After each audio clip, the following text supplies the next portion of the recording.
দেখুন ভাইয়েরা, বন্যায় কারো জীবন যায় আর কেউ বন্যা নিয়ে মজা করছে। হাসি পাচ্ছে কেন? প্রিয় দর্শক, আপনারা দেখতে পাচ্ছেন কি পরিমাণ কষ্ট করতেছে। লেসু কিনছে, লেসু গুলো দেখছেন পানির মধ্যে ভেসে যাচ্ছে। ভাই কি অবস্থায় আছেন ভাই? মানুষজন, গবাদি পশু, মানুষের শেষ সম্বলগুলো বন্যাতে ভেসে যাচ্ছে, সেদিকে কারো খেয়াল নেই। আর সে লিচু কিনছে, সেই লিচু নাকি তার ভেসে যাচ্ছে। বলেন, ফাজলামির একটা তো সীমা আছে। এদের মতো মানুষকে কি করা উচিত? কত কষ্টে আছে এই বয়স্ক মা বাবার দিকে তাকালেই বুঝেছে। তাদের আহাজারি দেখে এটাই প্রমাণিত হচ্ছে যে তাদের শেষ সম্বলটুকু হারিয়ে গেছে, বিলিয়ে গেছে এই বন্যার পানিতে।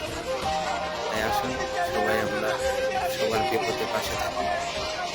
একজনের বিপদ থেকে অন্যজন জানি হাসি তামাশা না করি।